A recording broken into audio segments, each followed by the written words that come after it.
Hello, everybody. Welcome to Enjoy the Show. We've got an interesting lineup tonight, actually. Thank you all for coming. Thank you all for being here. Love you all so much. Tonight we've got Lisa Harrison and Vera and Muxi and Bob. I know I've been talking about it being a chick fix, but Bob's coming in at the end of this, and actually he's coming in as soon as we can get him in. And we're all going to have a good time. So, yeehaw.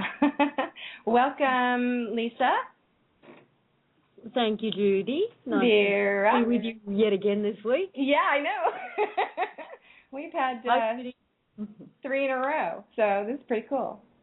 I'm glad to have you with us. Thank you so much for joining me tonight. You're welcome. Thank you. Welcome, Vera. How are you, sweetheart? I'm well, thank you. Lovely to be here. Thank you for inviting me. Absolutely. I appreciate you coming on. Very grateful. Same with you, Muxi. Hi, sweetie. How are you?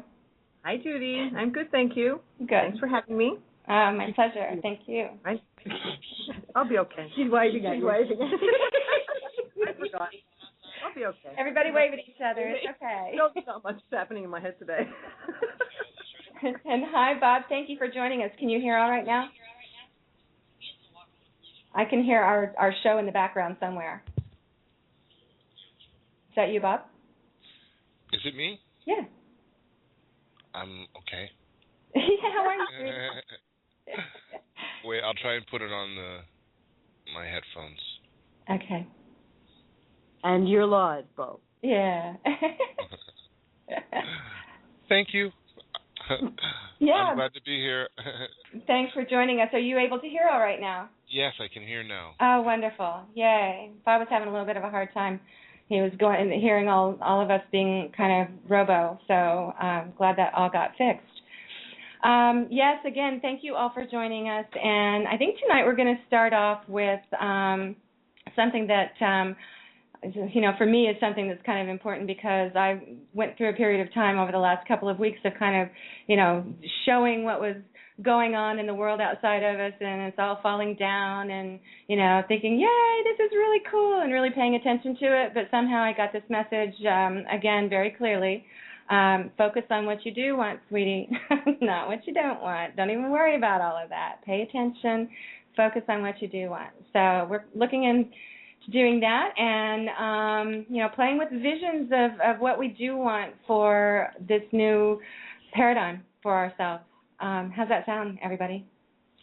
Sounds fine, although I think we've lost half our panel. Did we really? We lost them? I'm so glad you came up, Bob. Oh, dear. Yeah, you know what? This is typical of the energy that we're in right now. Yeah. It's been playing havoc on the internet and the connection, and we've had the same problem last night. I remember. It's been I don't know if it's us, or if it's just I don't know. There's weirdness about.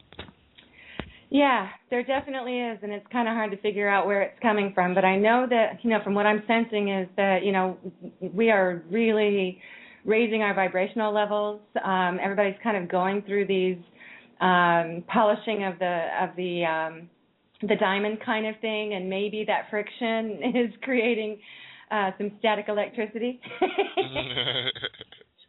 It's doing something because, everything's just speeding up so much. I think our technology is trying to catch up. Yeah. I think you're absolutely right. Makes perfect sense. Let me see here. Let me try to get them back on, and here we go. But, I think that I think you're right, and that's exciting. That's really exciting. And I think it's exhausting as well, but in a really good way.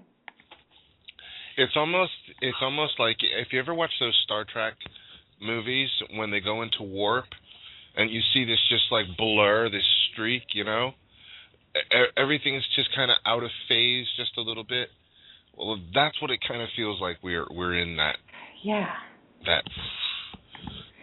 I have to say that's exactly how it feels, and I know that other people are saying the same thing. I know that last night I was watching the chat room, and we were talking. It seemed like everybody was going through something very similar to that, and here we are, I was talking a little bit with Vera and Muxi before the show, and I think they both feel like they're kind of, in between realms of sorts. That accounts for the spaciness. Mm-hmm. I have a feeling I've got a little bit of that going on myself. Well, I was talking to them a little bit before the show. I was telling them about a dream that I had today. You want to hear it? Do tell, please. Okay, because maybe you can help me figure it out. Because when I was talking with them, all of a sudden I made another comment, and it kind of pulled it into a focus, and focus was actually kind of the message of the dream, which is really interesting because I had figured this focus on what we do want even before the dream. But this was a dream today that I went to sleep at noon just to take a little nap, and I was down for about an hour and a half. And I actually remembered my dream. I couldn't even believe it, and because it's very rare that I actually, remember the dreams. And so I was dreaming that I was dreaming. And I was in a room, and I could, while I was in a really deep sleep in this dream, I could see what was going on outside. I could see that I was in a house that I wasn't really familiar with, although I felt comfortable being there. I think I was visiting somebody, and I was taking a nap. And outside, I could see in the room next to me was the kitchen, and I could see the couple, and they were kind of bustling around. There were other people around, and I'm in this dream, and all of a sudden I'm remembering that I wanted to try this sort of test that I remember watching of how to kind of move through into another paradigm, kind of lucid dreaming, but also kind of moving out from that. And so here I am in my dream, and I think, okay, I'm going to do this. And I could feel, I could see the veil in front of me, and it was like this wavy, kind of really wild lines that were moving around, and initially I couldn't see it, but I knew it was there, and I was trying to get through it. I was pulling it back across my head so that I could pop out the other side, but I decided to really focus on it for just a second, so I could see all the colors, and I could see the swirls and the different geometric shapes that were in it, and I was moving through that, and as I was moving through that, I could feel this incredible pressure on my head. In fact, it was so pressurized that it felt like I had fingers on both sides of my head, but also at the top of my head, a lot of pressure. And it was painful, but it wasn't pain. Anyway, as I moved through, and I actually did it, I moved through this veil, and I saw a picture in front of me. I saw these people out on the beach. And so I knew that I had to completely focus on that, or I would lose the focus and pop back through. So I did. I continued to do that, and all of a sudden, the door in my dream, the door to the room, which I thought was open, anyway, it wasn't. The door opens up. Somebody comes in, a person that I actually know in real life. She comes in. She jostles me. She kind of shakes me, and she's like, "No, don't do that. You're not supposed to do that." And all I remember thinking is not thinking much of anything except, "Please go away now, so I can get back to this." There was no judgment as to what she was doing. As I know that I didn't verbally communicate with her in the dream. All I was thinking is, just go ahead and go away so I can get back to this, because this is good. I got somewhere with this. And she did. She left, and I moved right back in, and I was able to see the veil again and move right into it again. I could feel the pressure in my head again, but not as strongly. And I was able to move in. And then I saw all these pictures, and they were pictures that were kind of moving in and out. They were coming closer and then going back away, and there were several of them. They're kind of moving across the screen almost. One of them had a moving picture in it. They were all black and white initially, but one of them had like a visual picture that was actually moving, and I moved right into that and joined it. And so when I joined it, I was able to really stick with it. I had to really focus on it, and I knew what was going on around me, but I could focus on it, and I stayed that. And all of a sudden, the door opens again, and my two grandsons run into the room, and one of them comes over to my side and pokes me in the side really hard, and it was really painful. Although again, it was a dream, so I didn't really feel that much pain. It was just kind of annoyance. It's like, okay, sweetie, I didn't say anything, but basically I was thinking, go ahead and go now because I need to get back to this again. And so they left, and I was able to get back in. This time it was just much, much easier. I was able to really move into it and, kind of look around. The last time I don't remember what I saw, because at that point I was realizing I was kind of coming out of both of them in a little way and realizing I needed to get up and go do something. And so I woke up out of the dream that I was dreaming, in the other place, and I woke up and got out of that bed and walked over, saw a pair of pants that were the guy's pants, the person who owned the house. They were gray and they were folded over, and I picked them up because I knew that they were supposed to be on this little clothes horse thing. So I picked them up, and as I was trying to pick them up, they felt like lead. It was like they were made of lead. They were really heavy. It was really hard to get them back on. And then the dream was over. But is that wild or what? Wow. Wow. Are you sure that was a dream, Judy? I was laying down in bed. What do you think? What's your take from what you heard? Well, it sounded like as though you were actually describing breaking through the veil. I mean, in literal terms. Mm-hmm. I mean, I don't think that the dream speaks almost for itself.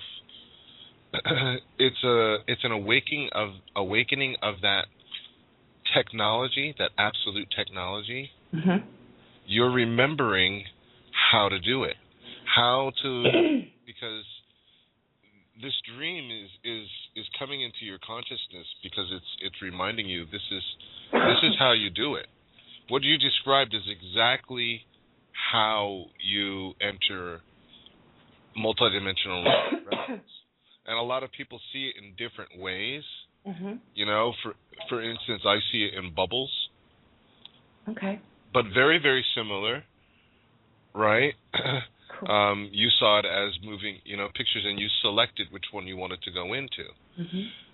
And as you're entering into this multi-dimensional way of being, it was all the other things were distractions, mm-hmm. right? And when you return back to do ordinary, everyday things, it was just really hard.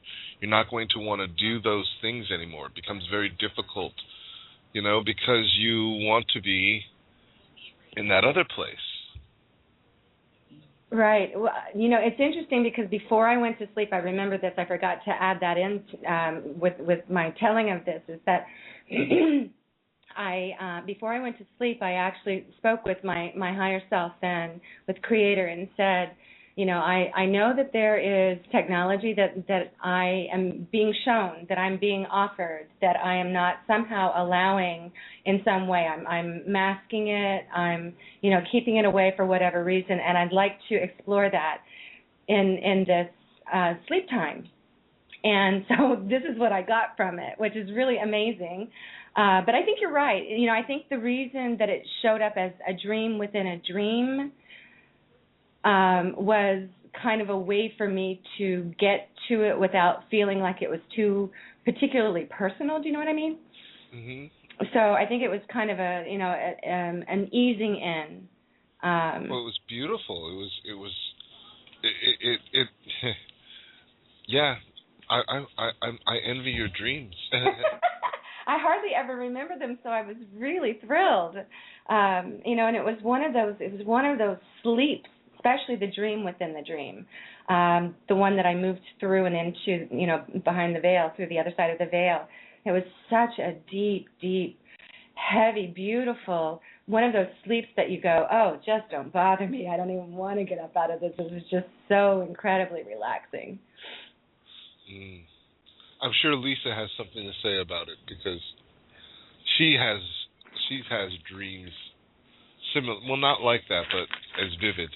Cool. Yeah. Please do tell Lisa. Well, to me, it's the difference when we call them lucid dreams, but because I don't think we have another word for them. But to me, it is very real. It's another reality that's as real as this one, and that's the difference between a dream, quote unquote, and visiting another reality. The dreams are really, really fleeting, And you may or may not remember them, but these experiences, you remember the most minute details. Right. And all of the sensations that go with them. So I think calling them a dream is undermines what they really are. Yeah, I get what you're saying. But these experiences have only been happening for me this year. I see them as bubbles, and all these bubbles are connected, and I'm in each one of them. But they're each different variations of similar scenes, and they're all connected by different lines, and they're all different colors. And depending on whatever color I'm resonating in on, I go to that color bubble. And I enter into it, and I experience what's in that bubble. So how do you get to that state from laying down on your bed? For me, it's always been very, very, it's a waking dream. That's how I do my meditations. Mm-hmm. I visualize, I go into a state of, I don't know. I've always just done it. So you've been doing this for a long time? Yes, for a long time. Wow, cool. So it's like, well, not that long, since about 2007. That's a pretty long time.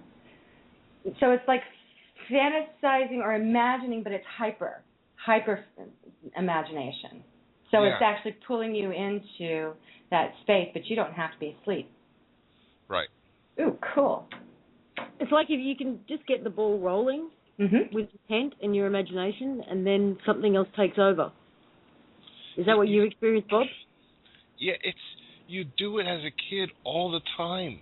You do it as a kid all the time. I remember. When you're playing, you take a box and you imagine it as a space capsule, and you do it with your friends, and you have battles, and you're in the same imagination.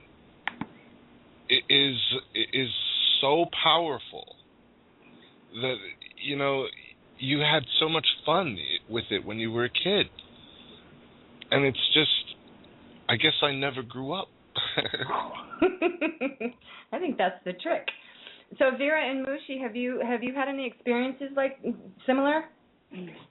I just want to add that in my working with clients who have really complicated medical conditions, that one of the first things I tell them that if they don't see any improvements initially, one of the first things they will see as changing for them is that they will start to dream. And they walk out of the office thinking, oh, yeah, well, how's that going to help me? But after some little while, they come back really excited because they... Neighbours are saying hello. That they come back really excited because it's something that they haven't done for so long, and they have a dream, and it's usually always something positive that they haven't been able to do for so long. So it's the start of the healing process. So what we do in that reality or that realm or whatever is critical for what we do here. So I just wanted to sort of put that aspect in. Yeah, explain the kind of healing that you do, Vera.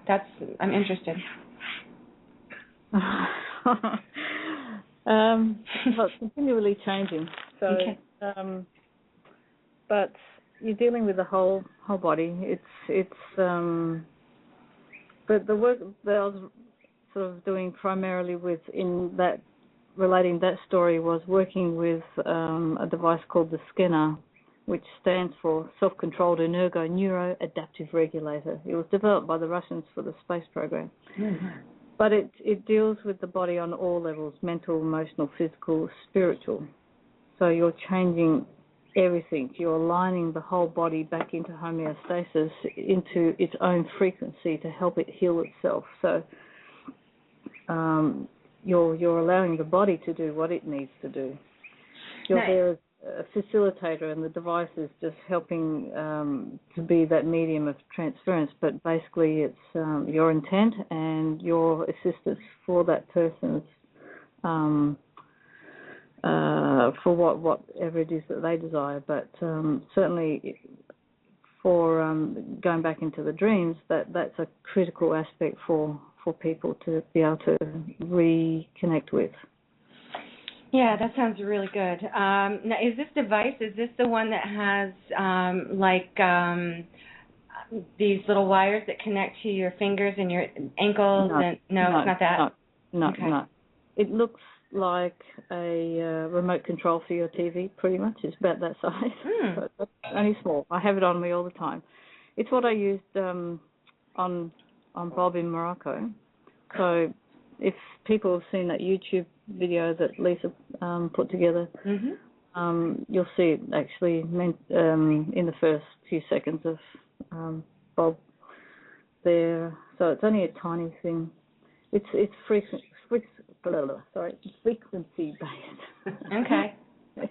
Because we are all like a pardon? Warning: you should not operate heavy equipment after scalar treatment. Is that right? How did that feel? What was it like for you, Bob? Knock you out. Knock you out for about 3 hours. People usually fall asleep. It's part of the healing process after or during treatment, where the body really needs to do a lot of shifting, and so the parasympathetic nervous system will kick in and basically render you a little more relaxed so it can do its work. And for some people that means knocking them out for 3 hours. How about you, Muxi? Have you had experiences in dream time that you want to share with us? Recently, I haven't really actually been remembering my dreams. I do get up tired, like I've been running all night or doing something, but I usually get awoken so abruptly that I don't really remember what happened, just that it was a busy night. Right.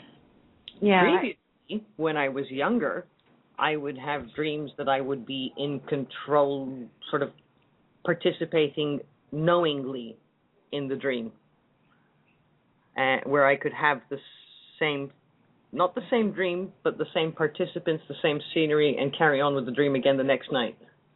But it's been a very long time. Right. I used to have them similar to that when I was younger, too. I had some amazing dreams when I was younger, when I was, I guess, less affected. When you're younger, you got less to think about on your sort of daily basis, so you have more freedom in your mind. Mm-hmm. Nowadays, it's more like you're so tired by the end of the day, you just collapse into bed, and the next thing you know, it's morning again, and you're going again. Right.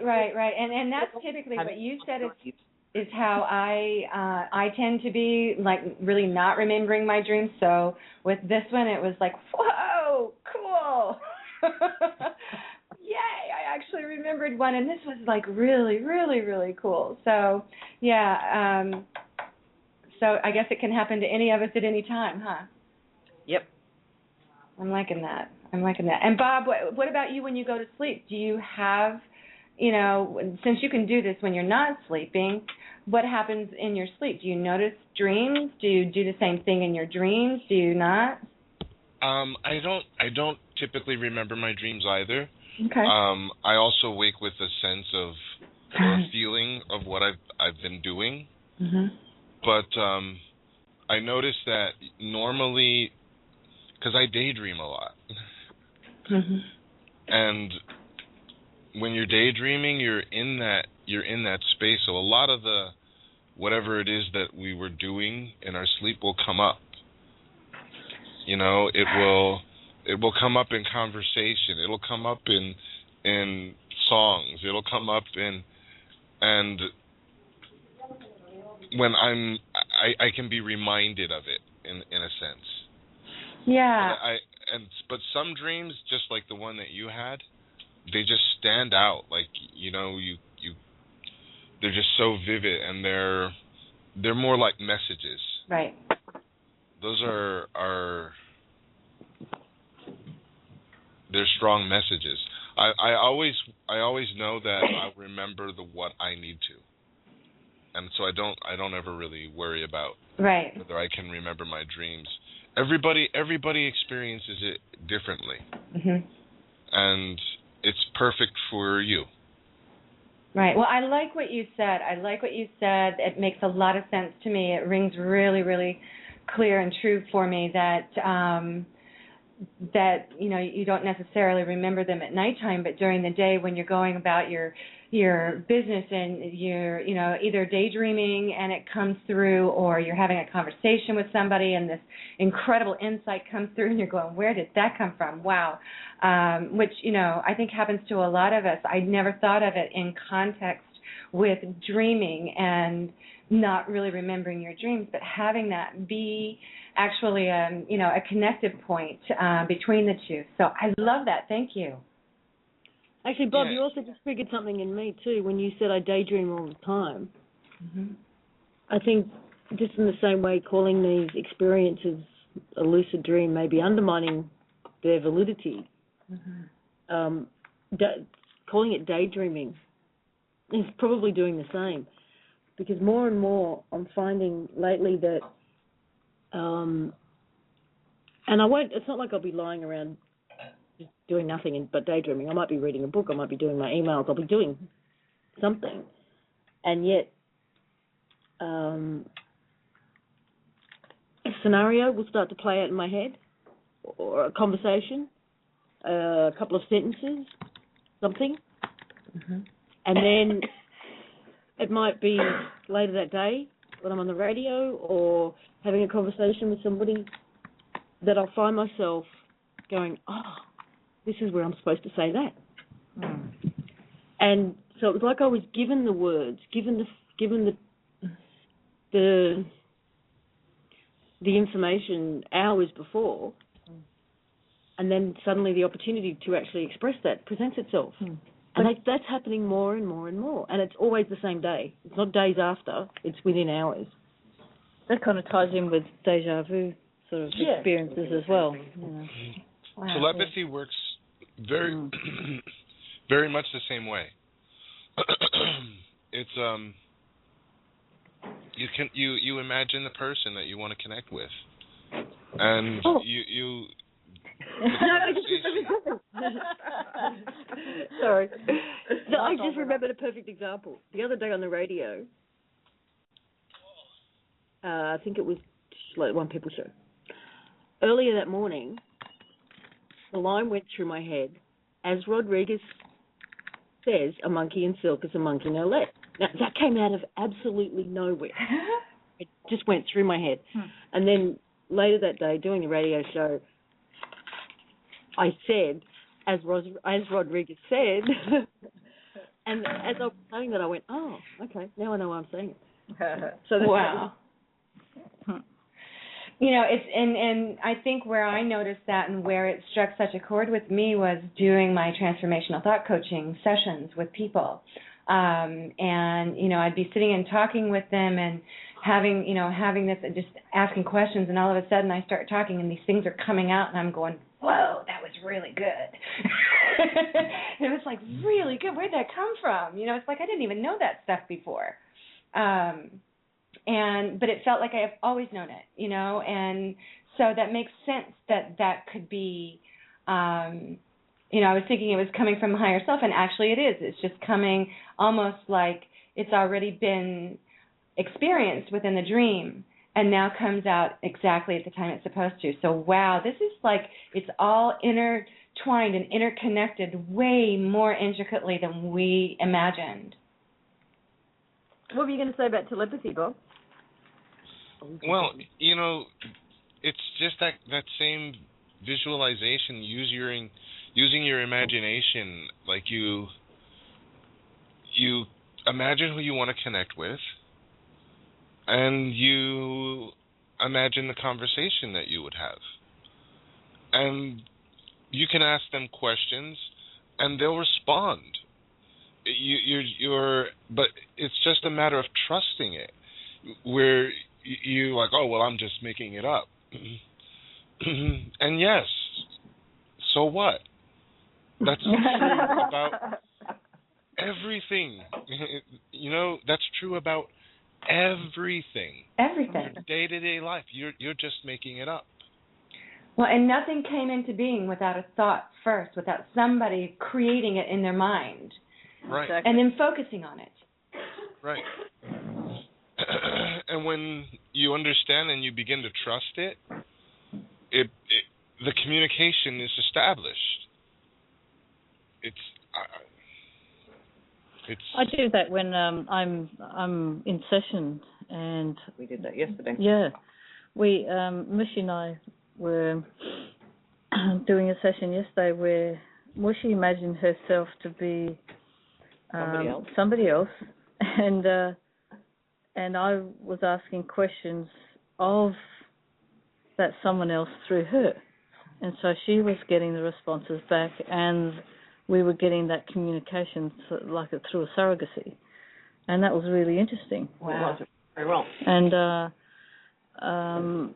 so often it's putting yourself into that kind of state of like you're going into a stillness, into that daydreaming state, if you want to call it that for now, but it's just holding yourself in a space, or even like what Bob says, in a bubble, where you're not distracted by anything else around, but you're just allowing a space to be created around you, and you just have your senses tuned and to see whatever vibration comes and tweaks any little antennas that you may be going.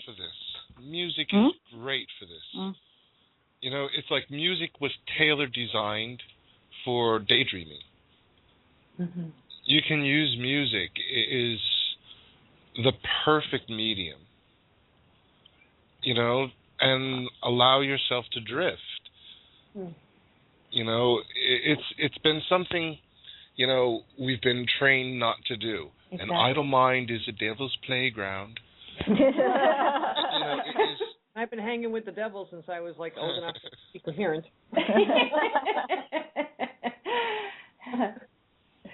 Yeah, be careful. Good things could happen there. That's really sinful. It's very entertaining. That's really cool.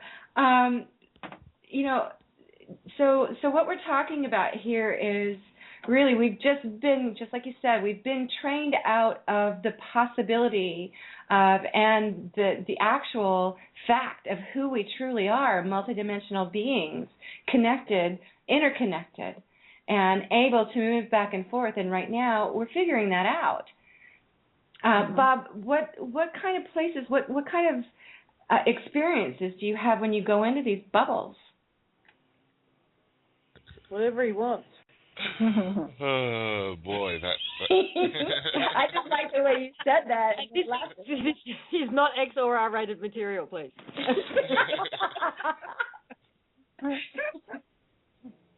Not always. We can use our imagination. He has nothing to say to us, people. That's all. Nothing to see here. Yeah, look, you think nothing to see. We're quiet. Go ahead, Bob.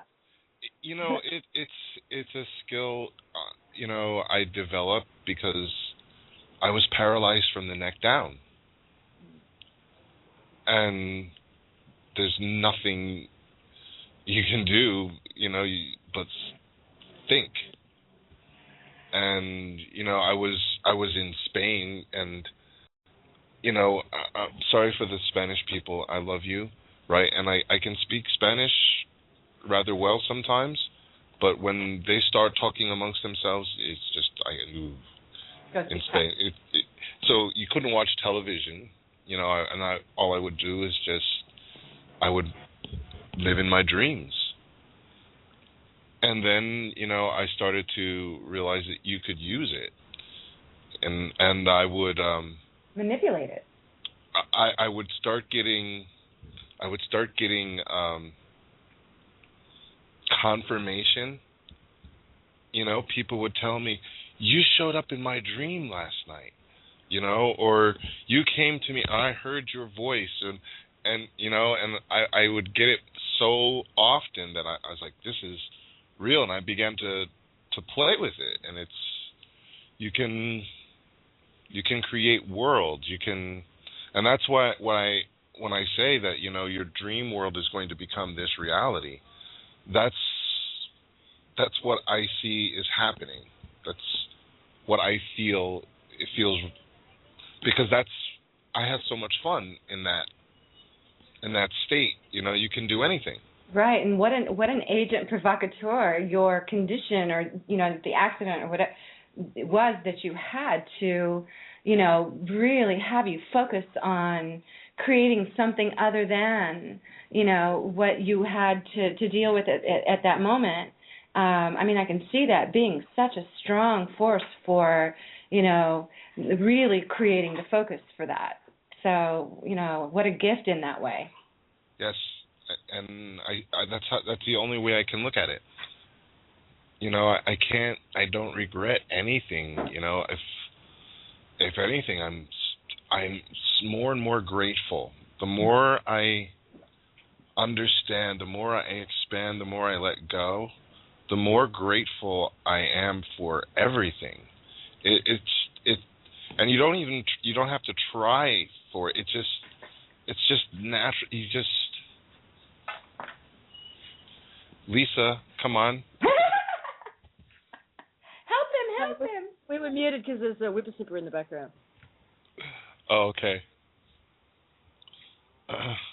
So you said you don't even have to try now. It's just you know, it just comes out now, because it's like that third time that I went in, and all of a sudden I noticed that I didn't have the pain and the pressure in the head this time, and it was just so much easier to move through. And that was just, you know, in the space of an hour and a half in a quote unquote dream that wasn't really a dream. It was just me showing myself in a safer way that I can do this. Mhm. Yep. Yeah. And you can use it for anything. This is such a great conversation. You can use it for anything. This is how I meditated myself so that I can move again. Mm-hmm. You know, because I just imagine walking, you know, and on all my imagination, you know, and the more time you experience that, you know, you're bringing it forth in your waking reality. Mm-hmm. Your dream elements are what you're seeing all the time. You're dreaming awake reality. Right. So this is a more focused upon. Sorry, go ahead, Lisa. Sorry, I'm not used to radio. Vera. Oh, Vera. Oh, hi, Vera. Hi. In a book we're reading at the moment, Being You, Changing the World. Changing the World. In there, at one point, he's talking about reality, and if two or more people agree on the same reality, then you create it. Mm-hmm. So with what happened in Morocco with Bob, because he had such strong visualizations that he could walk, and there were many others of us that had that same intention and visualization for him, that became very much a reality. And we can create that for anything that we want, collectively. That is powerful.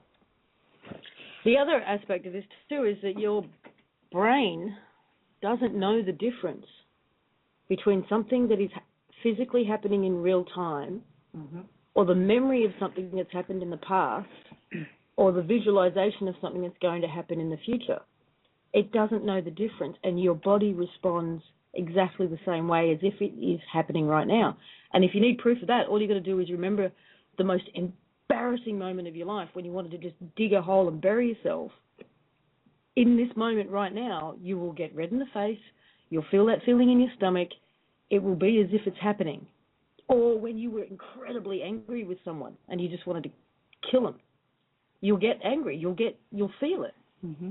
And it's nothing but a memory, it's nothing but mm-hmm. images in your mind. Right. But your body is absolutely responding as if it's happening right there in density. Excellent. It doesn't make a difference.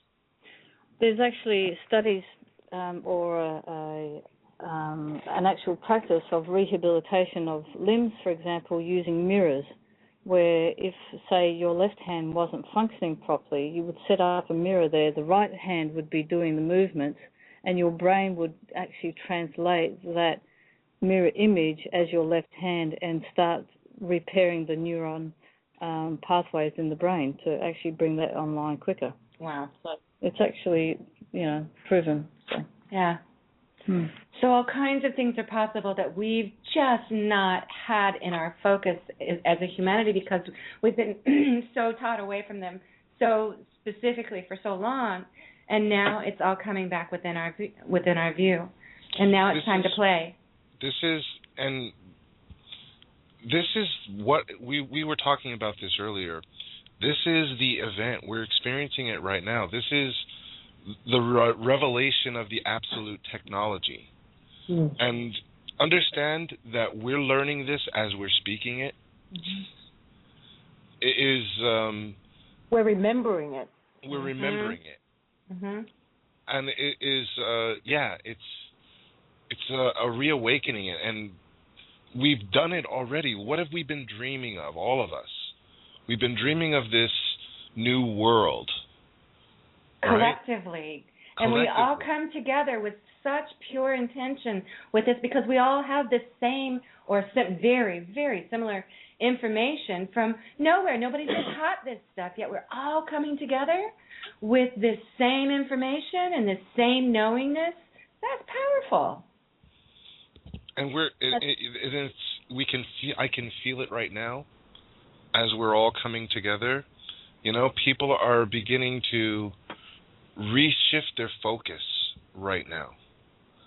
And there is a collective understanding that this is the time to do this. And it's running, that program is becoming louder and louder, and it's beginning to eliminate all of the other programs. They're almost becoming background noise. That's a lot of times when we're going into that spaciness, we're actually, that's where we're doing a lot of work. Did you hear that, Muxi?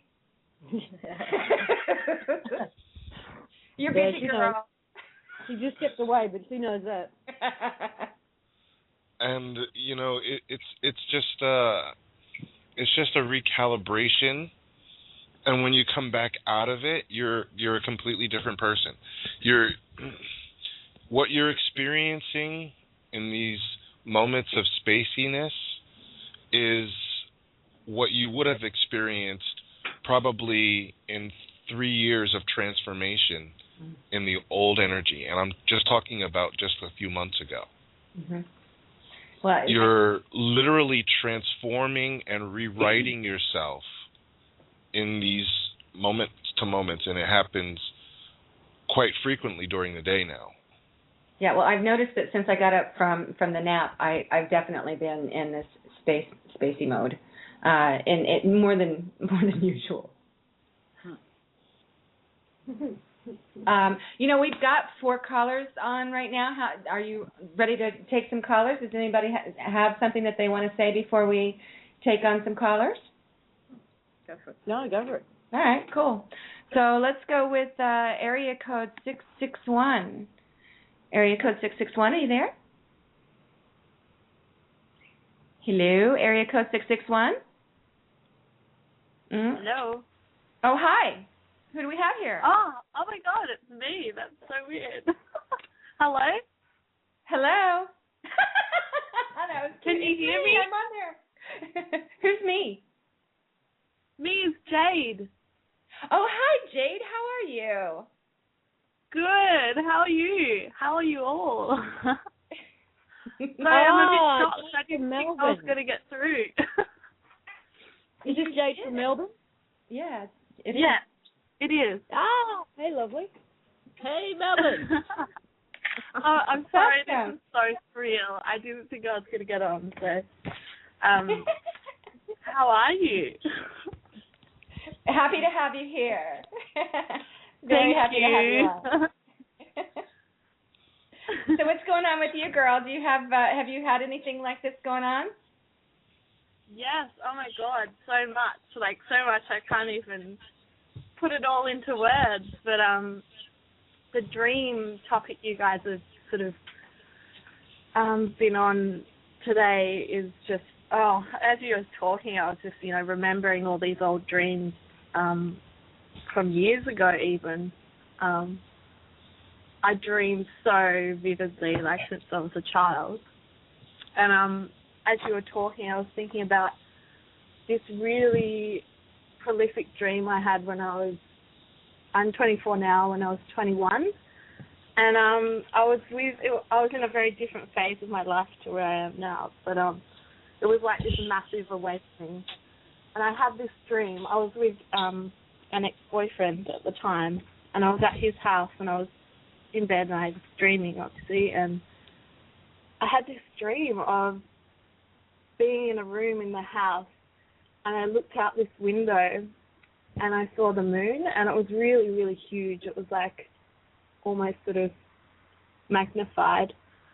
And I looked up, and then I looked away, and there was all his friends around, and they were all acting really sort of like they're on drugs, like really sort of out of it. And then I looked back at the window, and it's like the moon has magnified again, like it eclipsed, and then it came back, and it was even bigger.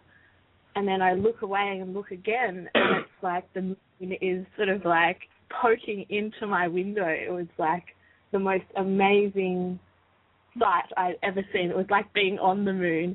And I remember, like, in my sleep, I woke up going, oh my God, like, just in absolute amazement.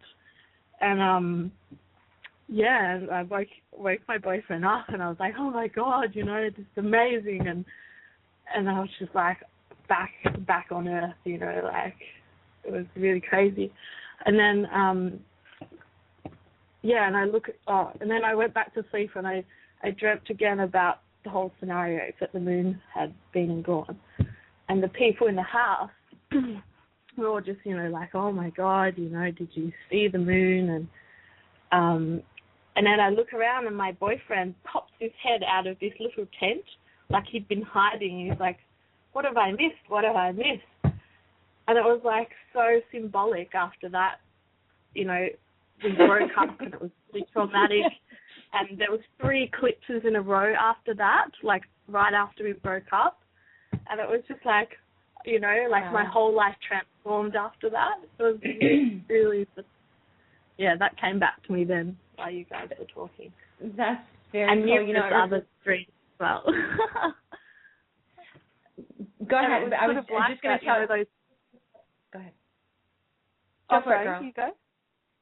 Well, I was just going to talk about the moon as far as far as as far as the tarot deck is concerned. The moon is about shining reflective light into the darkness.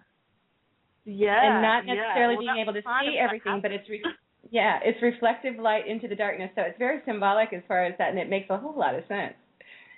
Oh, totally. And it was like, and also looking back on that time of my life, it was almost like I was the only one that was really in a sense of awe. Like I was like, something amazing has really happened. Like, like, can you believe it to everyone? And some people were sort of in this dream, like, oh wow, it's really amazing. And my boyfriend's just like, whoa, what happened? What have I missed? Like, I've missed the whole thing. My head was in a little tent, and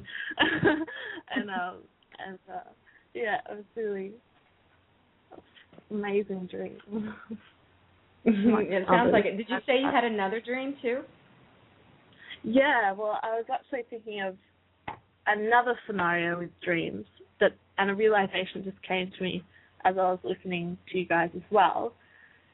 So I used to have all these sort of apocalyptic dreams when I was a teenager. Sort of bombs going off and the world just like, turning to chaos and just always having these dreams of bombs and the world ending. And one particular one that I remembered was, one particular one about a bomb. And I was sort of in my hometown with, just in my normal kind of surroundings, and it was like everyone knew there was a bomb that was going to go off. And suddenly it did, but it was like I was the only one who felt it. And it wasn't like a fiery like bomb. It was like this wave of energy, and it's like I felt. It's like I lifted out of an old way of being, but the people around me were like, they knew something had happened, but they weren't. It wasn't like sort of a thing for them. And so I was thinking it's kind of like, I've lost my train of thought, but I had all these thoughts about it, but I think I've lost it. But yeah, it's sort of symbolic of these times, like those dreams I was having then. I was like, why am I dreaming of these apocalyptic things and the world ending, and it seems so dramatic, but it's like, it kind of represents these times. There used to be a lot of people having dreams of tsunamis. Do you remember that? Yeah, oh like my in the God. late 90s and 2000s, everyone was having tsunami dreams. Yes, I had a tsunami dream. That was the other one. This is the last one I'll talk about. That was the other dream that got brought up to me while you guys were talking. Is after these apocalyptic dreams, I hadn't had them for ages. I think it sort of, it sort of faded out. But recently, probably, I can't remember if it was this year or last year. Maybe it was this year. I don't know. It's hard to keep track of it all. It's time. But it was it's like far out. I wasn't. I had this dream of being, it was actually, I was in sort of shops and things. It was like a real sort of, I was in this, like shopping malls and things, like normal economy kind of stuff. And it was real, and we were trying, me and all these people were trying to get food and supplies, and we were stealing. Like, we didn't have any money to buy things, so we had to try and, like, acquire the food that we needed to eat somehow. And I had friends around me going, we'll just do this and I'll take this. And, we were trying to plan out how we were going to survive. And it was like we knew something was coming again, but it wasn't coming. I've also had those dreams. And wondered, why am I dreaming these dreams? We're always on the run, hiding in abandoned buildings, scavenging and all of this. But what you're picking up on is part of the collective dreaming, what a lot of fears that people are having. But I don't have those dreams anymore, And me either. So weird. Yeah. Because it has literally shifted. If you look in the minds of the artists, and what's being portrayed, because a lot of things are being told to us in front of us. Like if you look at the movie The Legend of the Guardians, that cartoon, I haven't seen it. He was looking at the world and all the different children who believed were like lights, all around the globe, and they were beginning to stop believing, and all the lights were going out. The never-ending story. Oh, I love that. There was the whole world of Fantasia was disappearing because people were no longer dreaming anymore. Yeah. Oh, very profound. Okay. Even the Aboriginals, they talk about the dreaming. Yeah. And this is all part of that technology. We get to dream whatever it is that we wish to experience. Exactly. And you know what? Actually, speaking of dreaming, and so this dream also that I was in the middle of explaining, for me, sort of represented lately this year. I've been connecting to Atlantis kind of energy and Lemurian energy, and sort of having like memories of those times and really exploring just memories of those times, subconscious memories within me of those times. And I also I study Steiner education, and so I go to school every day and talk about all these amazing, like, spiritual, esoteric stuff. And talk about living your dreams. I said talk about living your dreams. Sorry? Oh, did you hear me? I said to talk about living your dreams. You know, Yeah, doing something so important. Yeah. Yeah. Sorry, go ahead. What was I saying?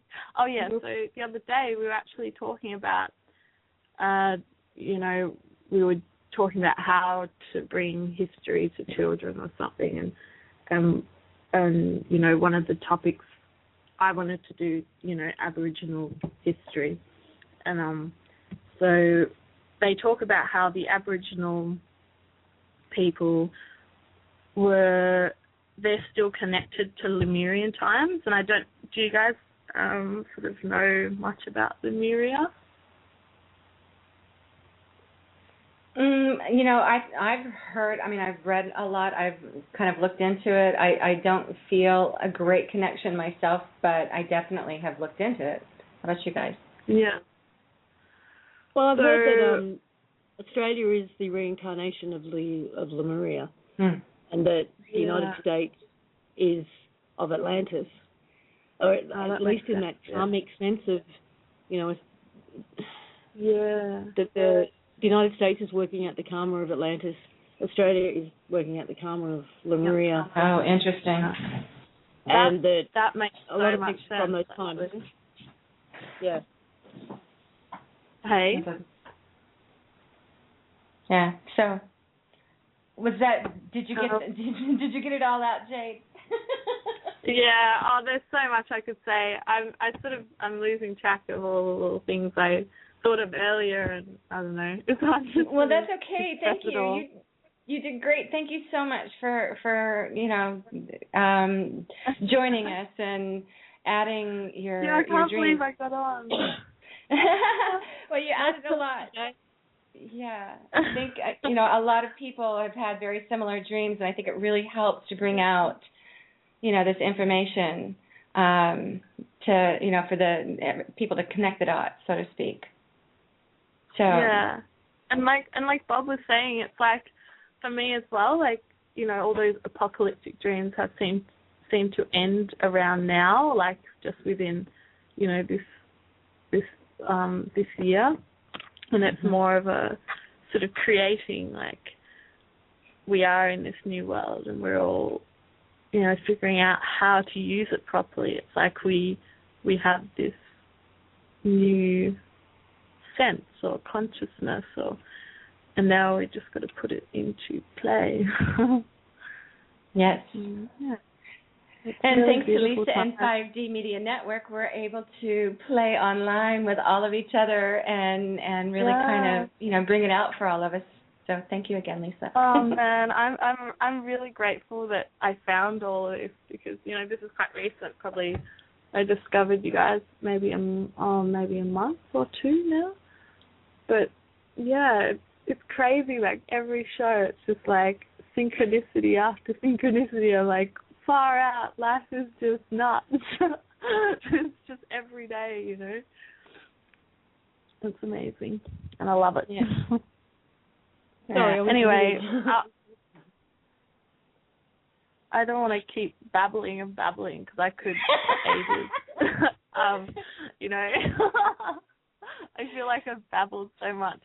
I was so nervous. I was like, great. oh my God, I'm on the show. I didn't think this was going to happen, but I made it happen somehow. So You dreamed it into being, girlfriend. Thank you for joining us, and we look forward to the next call, okay? Yeah, definitely. All right. Talk to you later, Thanks for having me. I love you all. You're amazing. We love you too. Bye. Bye-bye. That was pretty cool. Yeah, and there are other callers, and so we'll go ahead and bring them in. But she reminded me of a couple of other dreams too. I'm sure she has with a lot of us. with a lot of the listeners right now too. We've got Stefan on here too. Let's bring Stefan on. Hi, Stefan. Hey, how you going? Everything's well. How are you? Hey, it's Australia Day around here. It is. It is Australia Day, yes. I'm doing well. Great to be on. Just to pick up where Jade left off, this is Stefan from Melbourne, which is the same city that Jade's from. Amazing. And to continue with the synchronicities, I dropped our son off at Steiner School this morning. This is all, of course, there's no way that this isn't going to have layers and layers of connectivity.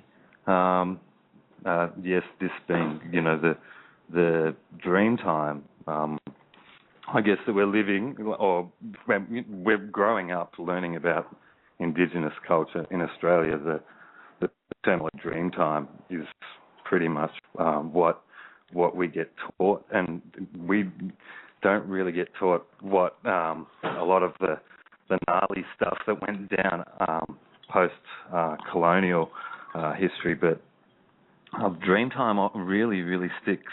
And you guys have touched on the Indigenous side of things. Last year I went to Canada and met up with an ayahuasquero and a group of ayahuasqueros, and they are very active in the dream world. And it's really before I even left Australia, in the lead up to going up and making this journey, I'd the maestro ayahuasquero had introduced himself to me in a couple of dreams that I had. So cool. It wasn't like we hadn't met each other before. And I know, this is just these are all just layers, and we all are pretty well connected on levels that are so deep that I'm not even really fully aware of it at this stage. But yeah, proper space cadet over here. It's like, total fifth circuit they say that activation. we're re-entering the dream time, don't they, Stefan? What's that? We're going back. We're going back into the dream time. The dream time is coming back, but this time it's the black man, white man dreaming together. Totally. It's the older. Yeah, we're all in it. Everybody's in it together, and we never weren't. I guess we were just, we've chosen to perceive it that way. It's, that the remembering of it all. It's just so natural when it happens, when it kicks in. It's gnosis is the word for it. I guess that's I guess the best way to put it. And as the maestro, as I was talking about before. Maestro Juan Flores, he has this saying, the lower you go, the higher you go. It's just, I guess, his version of, as below, so above, or the inverse. And as oh my within, goodness, so without. my goodness, kid dreams, just flying. I mean, remembering dreaming of flying. Oh my goodness, I used to fly, right? Me too. And then I'd go down. Oh, flying and swimming like a fish. I could do both. I could go from one to the other. Oh, amazing. Awesome. Those are such great dreams. What happened? Why did we stop having those dreams? Oh, it's, I remember when I stopped having my flying dreams. I had this dream, and it sounds similar to when you realize when I turned on the show, there was a dream description of a pair of pants, and you went to pick them up, and they were like lead, and that was when the dream ended. And I had a similar experience when I had a flying dream when I was quite young, and I was flying over Sydney Harbour. I was living in Sydney at the time, and flying over, and I remember looking down, and it was night time, and I could see the moonlight glistening off the water, and it was awesome. And I'd done this many times before, and then all of a sudden, like, I was looking around me and my bed started pretty much like, materializing around me. And I just looked at the bed end, that was sticking up, and it has this, ornamental kind of thing poking off it. And my just focusing on that was like some grounding, and then all of a sudden the whole bed just started, going into vortex, and we were just basically smashing, like terminal velocity towards the water, and it was one of those wake up, Oh, I used to have those all the time, away. the falling and spiraling down to earth. Yeah, and after that, boom, I haven't really had that many flying dreams, have I? So it's, I see I'm several not saying, people in the chat room are saying the same thing. I miss the flying dreams. I miss them. Yeah. Well, I think, Go ahead. We all end up getting jobs. We leave that world. I mean, when we were kids, it was so easy. We didn't have all the responsibilities, that, and it was just easy. It's a matter of focus. Yeah. We were freer then. Mm-hmm. And this is what we've got to return to. We are.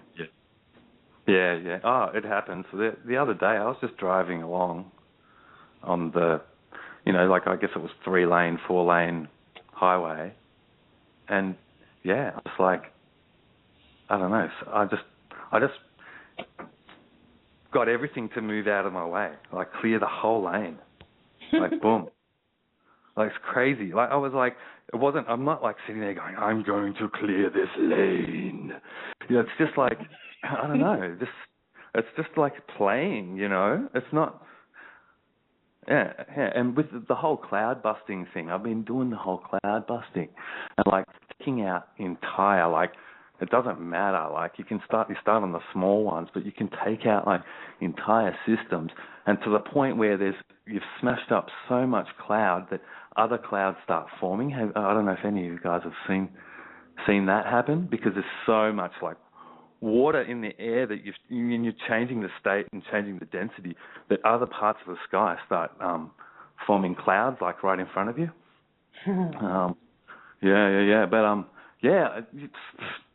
What you're actually doing is you're acting just like, if you've ever seen those Oregon cloudbusters. Well, you're generating the exact same energy. And that's exactly what you're doing. And you can make clouds or you can dissipate them. And when just that knowledge alone, you can do the same thing with chemtrails. Mm-hmm. Yeah. Can you imagine what we can do when we get together and focus our energies together on anything? Obviously, people are doing it in meditations and that kind of thing, but imagine, just playing with, creating certain things together with like two or more, but you get 5, 10, 20, 30 people together and decide that you want to create something real, people who are really clear with this. Incredible. That's what we're going to be doing. That's the next school. School is going to turn into that, What are we going to because of the times we're in, it doesn't require, meditating in a cave for 20 years to get to the point where you can do that, right, where you can achieve that level of focus or whatever. Now it's happening. It's just coming online for people. Well, like the crystals with you guys yesterday. Yeah.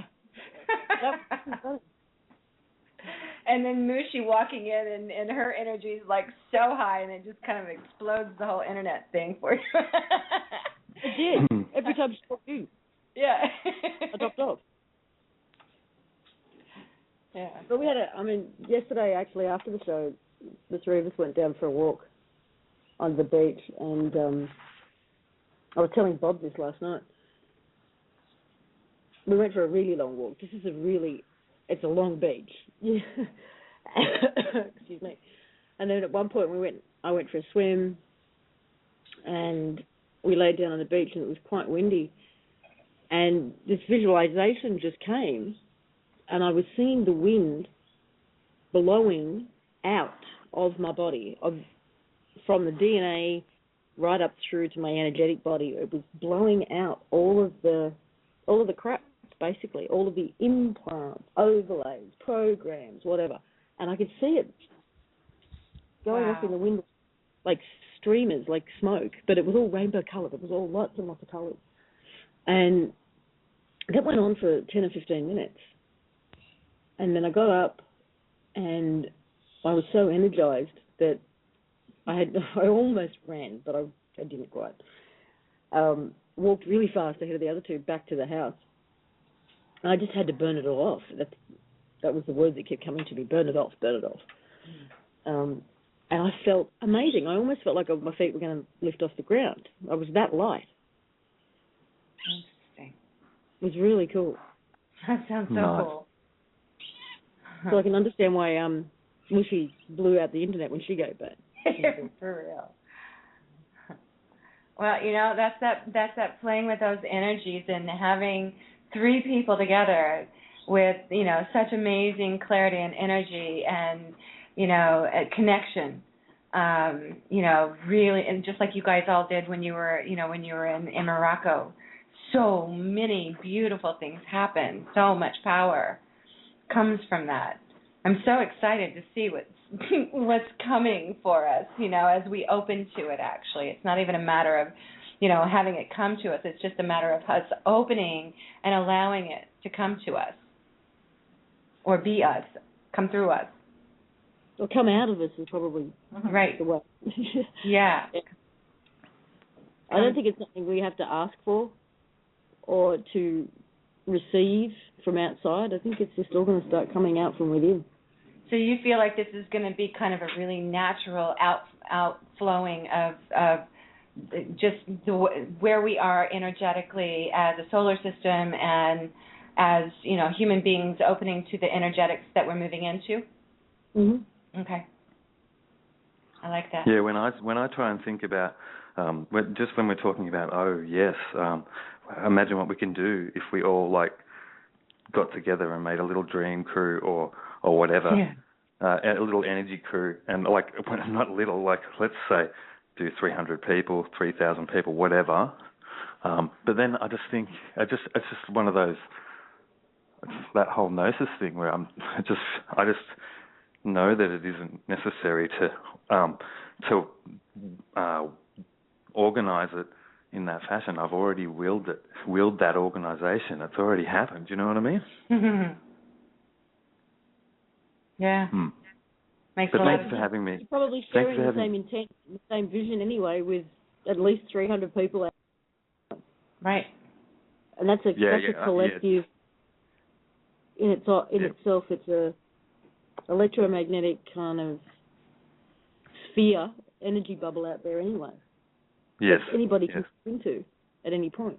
Well, and we've seen how powerful it is. We've seen, the just people coming out with the love, who they are as love, shining through to each other, and the collectives coming together, and people meeting up and realizing this is really happening, and but focusing that on something, intently, incredible.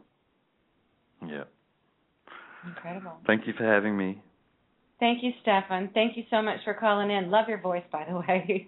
I love all of you, and it's always awesome. And till next time, peace. Thanks, Stefan. See you. Thanks. Thank you, Stefan. Bye. Bye. Much love. Much love. That's good stuff. What a great. I had no idea it was going to turn into the dream theme, but wow, I like it. He does have a sexy voice. I do like it when Stefan talks. I'm telling you. I was like, oh, what a velvet voice he's got. I'm liking it.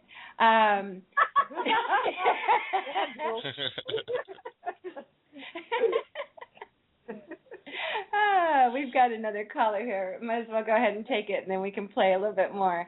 So let's go with caller 805 here.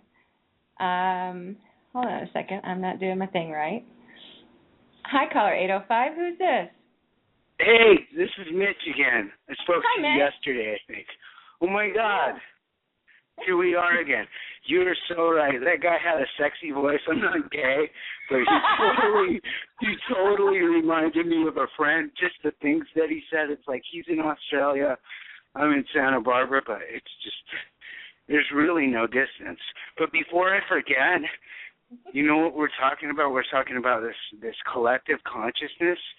And with the followers that you guys have, if we could organize a time where we would just meditate on some arbitrary thing that we want, or not even a meditation, just an intention.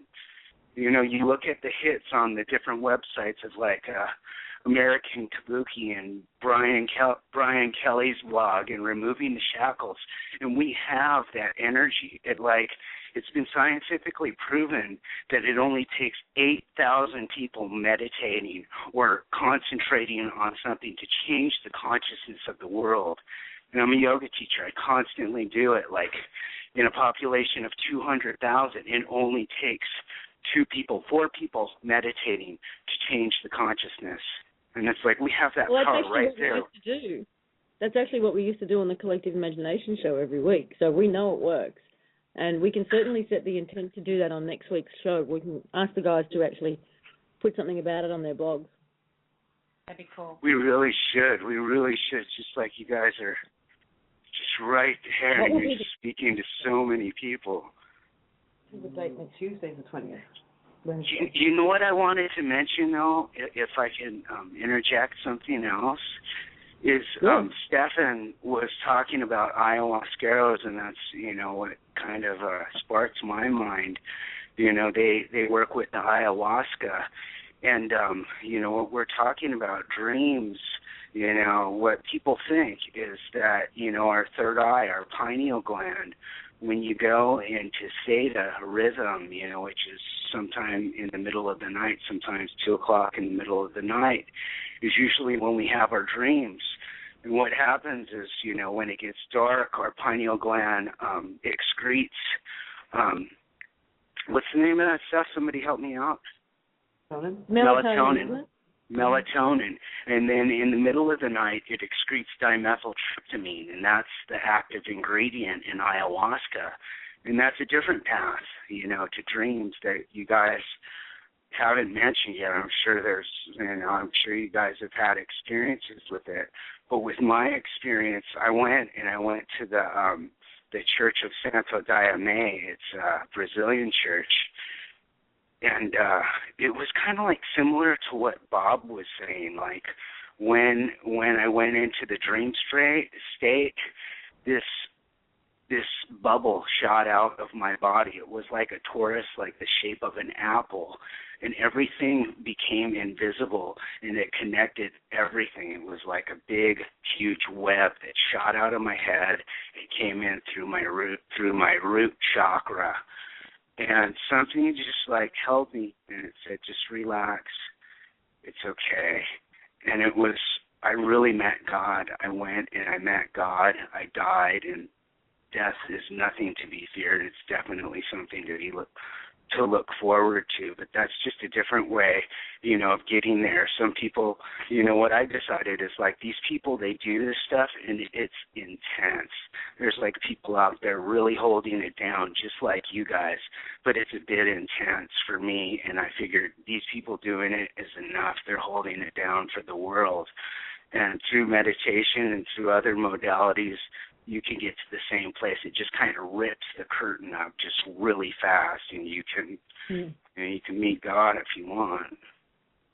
Well, I actually haven't done ayahuasca, but it's been one of those things that keeps coming up for me. Me too. I'd love to do Yeah. it. I really want to do a journey.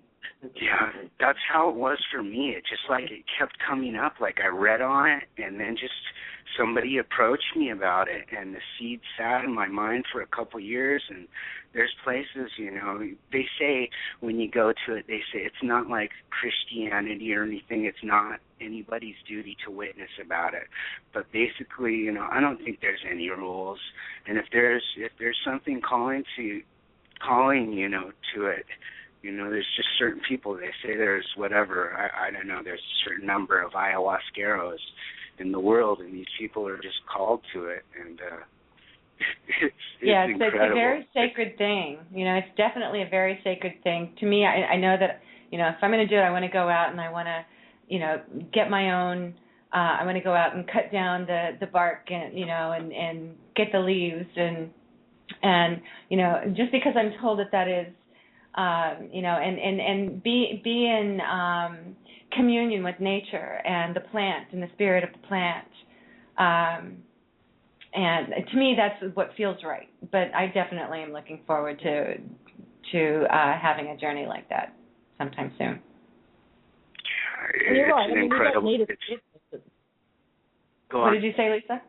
Well, we don't need it to have those experiences. Our body is producing all of these chemicals naturally. But it is that aid, like you said, to just rip the curtain away. Mm-hmm. Yeah, we definitely don't need it, and that's what I decided. Like it's intense. You know, you really have to have the will to do it. But if it's calling you and if it's done as a sacrament, but either way, we will get there. You know, just like Lisa said, through our dreams, because it naturally occurs in our body. So it's not like you're really doing anything. You're just kind of inducing something. Well, that's interesting because maybe it's that, you know, the chemical that it produces that is calling me, and, you know, saying, hey, I want to meet you. And maybe it's not the actual thing, but, you know, going to Peru sounds really awesome, but, but you know, maybe it's the, you know, the spirit of that chemical, that natural chemical that has been calling me. Is this Hope Girl who's speaking? Is this Hope Girl? No, this is Judy. This is Judy. Do you live in California by chance? No, I live in Maryland. I'm kind of all the way on the other side. You know, you could look up. They have. It's called the Church of Santo Daime, and there's certain places within America where it's legal. It's legal to do it. You know, they went through court cases, and you know, I would suggest if you're interested into it, you know, looking those places up on the net. If you ever wanted, I have connections that you can look into. Not, you know, connections that sound seedy, but I have people that can hook you up. They'll hook you up with this stuff.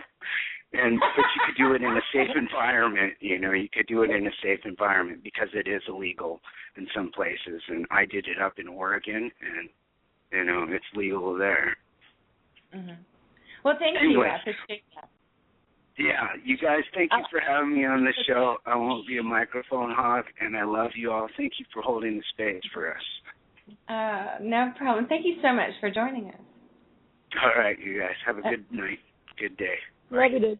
Bye. Bye, sweetie. Wow. What a cool show. So I've got, you know, I know I'm hogging. So, you know, Muxi and it's your show, sweetie. Hey, you're not hogging. I know, but Muxi and Vera, I invited them on, and I don't know if they're okay with this, but I'd like for them to come out a little bit if they'd like. Come out and play. We're here. Okay. Well, let me just tell you about a dream. If you feel like coming in, just like, you know, come right on in. This is a dream I had when I was about 5 years old. And I've told this dream over and over throughout my lifetime because I found it to be so incredibly profound. And I'm going to go ahead and tell it again. But, you know, it was one of those definite, vivid dreams where I felt like, you know, it was more real than my life was. And at 5 years old, that's not hard to do. But I remember having this dream that I was on this kind of, well, I was in a teepee. I was probably 19, 20 years old, something like that. I was lying next to my mate. We were making love. It was absolutely phenomenally beautiful, very connected, very sacred, and incredibly intense. And then, you know, he gets up and he's getting dressed, and I'm just watching him, and I'm helping him with whatever he needs, and he's getting ready to go out on a hunt with the other guys in the tribe. And I remember waking up from that thinking, holy beautiful crap. That was amazing. And so, that to me felt like past life stuff, or actually it would be alternate life stuff, I suppose. But at 5 years old, I had none of that information, so it had to be completely from another place. I've Probably. had a couple of experiences like that too, so maybe not quite as intense as yours at 5.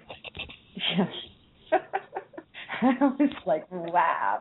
And, it doesn't surprise me that I've not had a particularly good run with relationships, and it's like now I've just stopped. I stopped dating. I don't even date. I don't even think about it, because it was like this man. He was my soulmate. It was just the most beautiful, loving feeling, and I don't think it's... How are you going to find him again? Well, maybe I won't in this lifetime. I'm not worried about it, actually.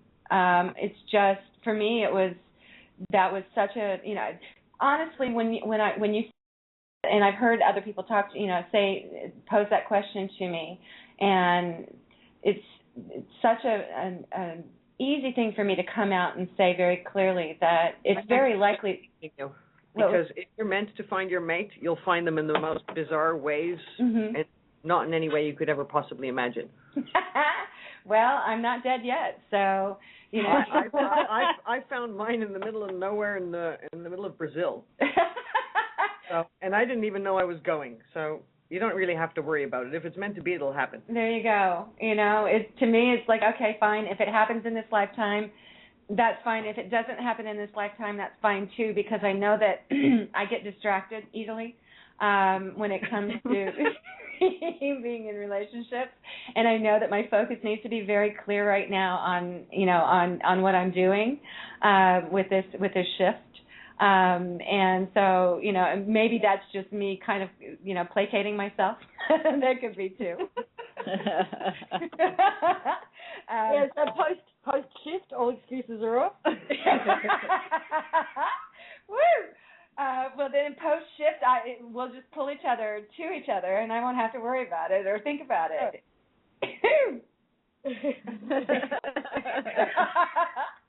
I like that. Well, let's get Stefan to call back in now. I think he's still on. Actually, no, he left us. No, he's gone. No, I just said I liked his voice. Last time he was on, I told him he could ring up any time and just recite the phone book, and we'd all listen. That's so perfect. Stefan, can you call back in, honey? Oh, he did come back on. Is that manifesting what you want? That was fast, too. We're good. Stefan, honey, get your phone book out.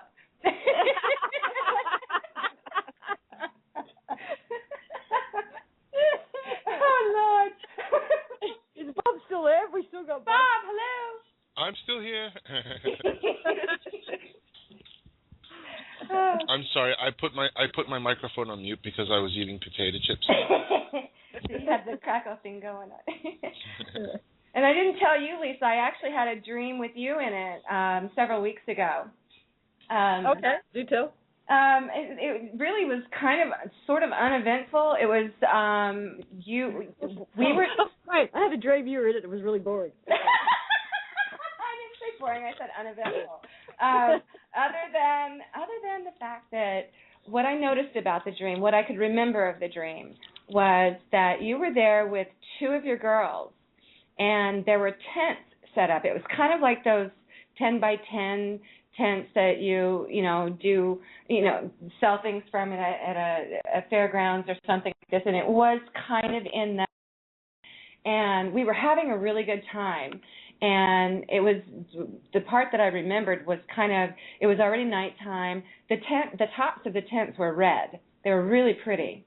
It was kind of like this beautiful cranberry color. I remember that part. and your girls were there, the older ones, and I didn't even realize you had 2 older girls at that time. I've learned that since. And it was kind of like the tear down time. It was like taking down the market. Woo, that just came. And you were packing up, and we were just kind of hanging out, talking, having a good time, and kind of moving on our way. But it was a really wonderful camaraderie. There was, there were a lot of, fun and joking and that kind of stuff. But it was kind of taking down the tents and, and the market and moving on. So this show is over, baby, and we're moving on. The markets are down, man. That's just what came to me all of a sudden. It was like, okay, we're taking down the things that we need to, I've got to sell this to make things happen, kind of thing. That's done. But it was really cool because it was nighttime, which also is very significant. And none of this has come to me until I'm saying it right now. And and it was a kind of a letting go of all of that, enjoying the ride. There was no strife or struggle. It was fun. It was enjoyable, and it was time to Do you think it's symbolic of closing down all the financial markets? Yeah, that's what it feels like. How long ago was that? About probably 3 weeks ago. Oh, that sounds rather eventful, actually. Yeah. That would be nice. Yeah. Like I said, I didn't get that information until I was talking about it right here. Cool. Yeah. Bring it on. For real. So there's mine. Go for it, guys. I'm handing over the stick. The talking stick goes to anybody who wants to grab it. Okay. Well, Bob hasn't said anything for a while. He's been in the background eating chips. So Bob? What kind of chips are you eating, Bob? These are Middlesworth potato chips. And anyone who's listening who's in Pennsylvania knows the importance of what that name means. Middlesworth is the best chip ever made, and you can only get them in Pennsylvania. I was thinking of Utz, which is also a Pennsylvania potato chip. No. The only potato chips I like are not even in the same class. Oh. We're talking gourmet. Yes. Why would they only make them available in Pennsylvania? Because we're special. So there. Question.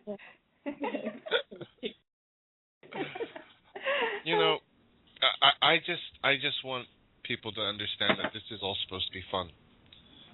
You're supposed to have fun with this. Yeah. It's a game, and when you start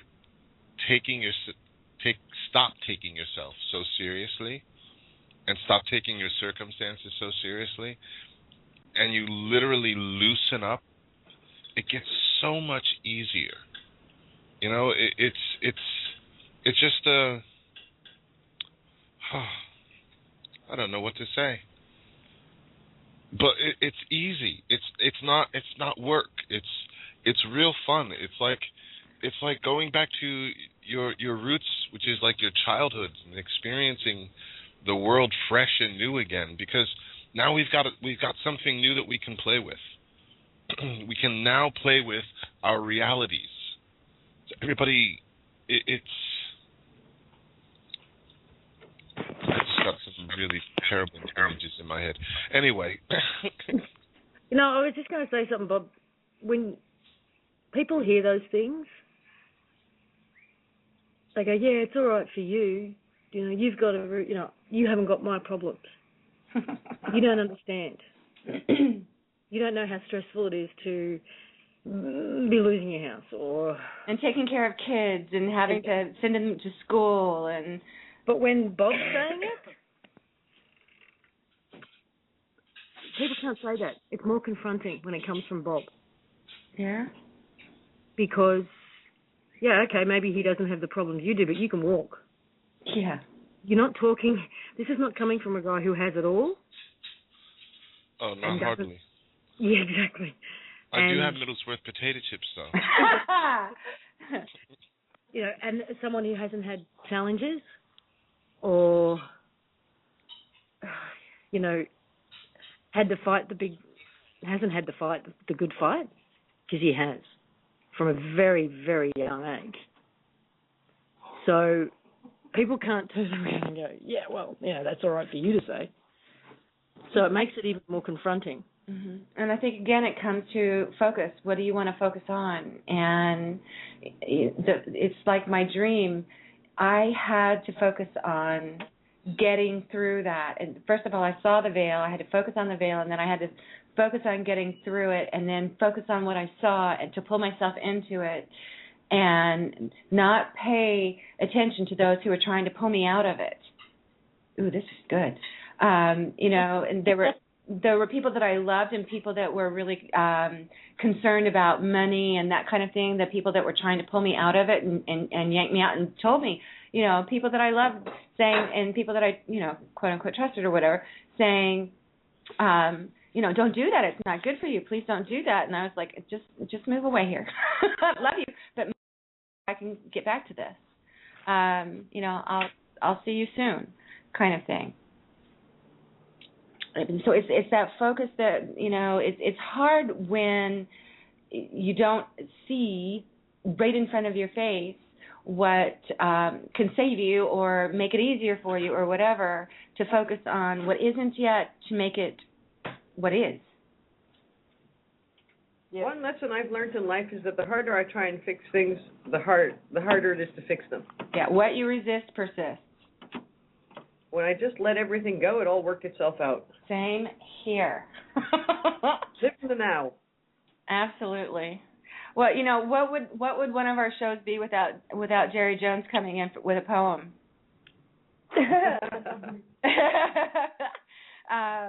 Let's bring her in for a second, okay?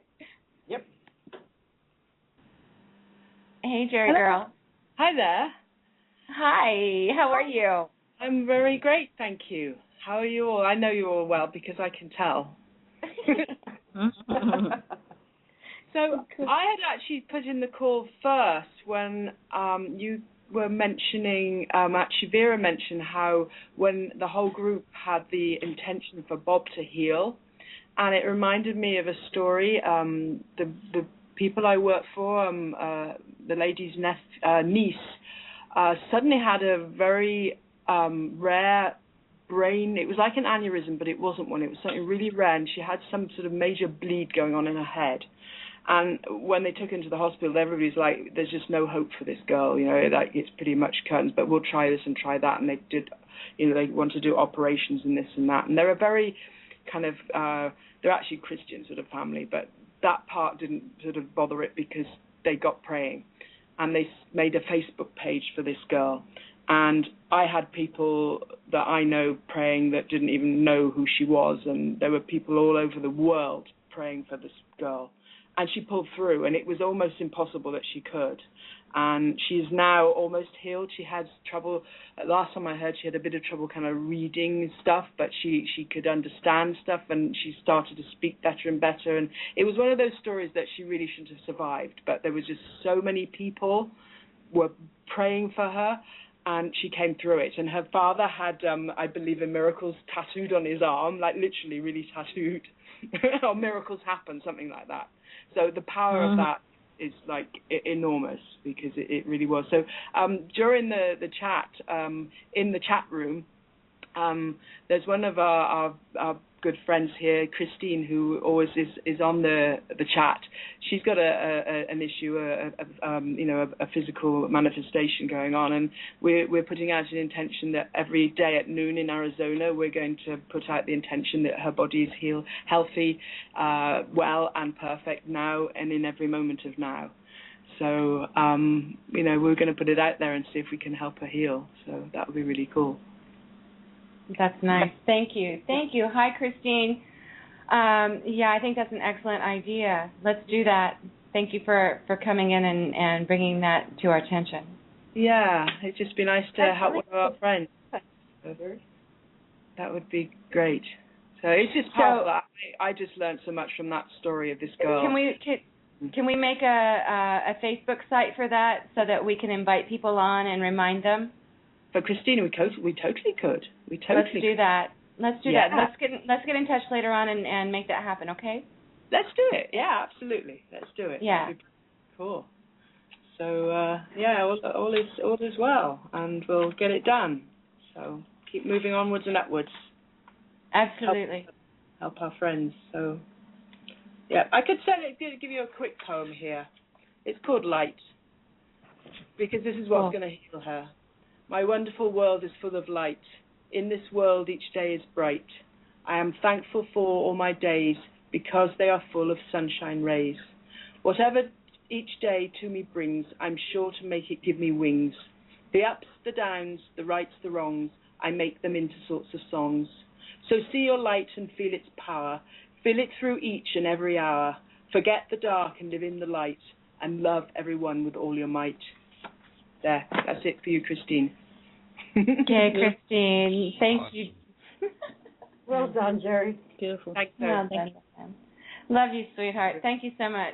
Thanks for calling in. Thank you for bringing Christine's issue to us, and we'll get together and create a page for her and remind everybody and pull our energies together, and as long as she allows, we can make it happen. Yeah, she's on. So yeah, absolutely, we will. Yeah. All right, thanks. sweetheart. Thank you. Judy. Thanks a lot. Bye, darling. Talk to you soon. Yeah. Bye. Okay. Now, I think we actually have one more caller. It's a Skype call. There's not a hand up, but Jerry didn't have a hand up either, so I'm not really sure. I guess we can give it a try. We've only got about 17 more minutes here, so we'll see what we've got here. Hi, Sheila. Did you want to talk? Oops, hold on. Hey, Sheila. Hi. Are you there? Can you hear me? Yeah. Hello. Hi. Hi, how are you? I haven't called in before, so I just wanted to say hi to everyone, give a different voice, because there's mixtures of voices on the evenings, and just so happy to be here and listening to everybody. So, where am I from? Obviously, you are from Australia somewhere. You Aussies, can you pinpoint her? I always said to people, I can't be called Sheila if I'm from Australia, can I, Lisa? Because all the girls there are called Sheila. I'm actually a bit mixture. I was born in the UK. I spent most of my life there. Then I moved to Scotland. But for the last 5 years, I've been living in North Carolina. So I'm one of the Randy. I'm one of the Randy meetup groups. So hi to everyone in the chat room, and hi everyone there. So it's so good to be here. Yay! Can you hear me okay? You're a bit faint to me. I can hear you fine. Yeah, we can hear you fine. Okay, so I just wanted to, apart from saying this is so wonderful and so nice, like so many people to be able to, I've got 6 sisters and a brother, and nobody thinks like me. And I come here to America, and I'm in this little place in Winston-Salem where everybody goes to church every week and thinks I'm weird, and nobody understands what I'm talking about, and it's just so nice to be able to connect with people and do so many things. But as we were talking about dreams, do you mind if I go through a couple with you? Go ahead, at least 1 or 2. See how it goes. Okay. I mean, as far as time frames go. Yeah, go ahead. Yeah, that's okay. I'll just do a couple of things that I think were really quite amazing. I've had dreams all my life. I was born being able to see different dimensions, and I had loads of different dreams and strange things happen. But in the 90s, I started to get a lot of, not dreams, but visions, wide awake, just sitting on the floor, staring into space. And things just started to come to me that I was asking about my life. And things just started coming to me and hanging over my head like a jigsaw. Everything was like I could understand what was happening to me. But then one thing that was happening, I started to hear music. I hear music quite a lot, different things, and I go and look them up, and they're very important to me. But this particular time, I was hearing 3 pieces of music while I was asking about what life means. Now, the first piece of music was a line from Love Story. It said, how does it begin again? I've lost my head now. the greatest love ever told. How does that first line go? Oh, good question. I believe the children are the future. No. Teach them well. The love story. It goes. In the beginning, there was a love. That's it. That's that one. Where do we begin? When I was asked, what is life?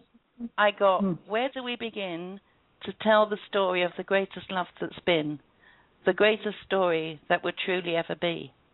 And then I got a completely different sound from The Matrix, that one where Neo was in the crowd and they were all going da-da-da-da-da-da-da-da-da, da-da-da-da.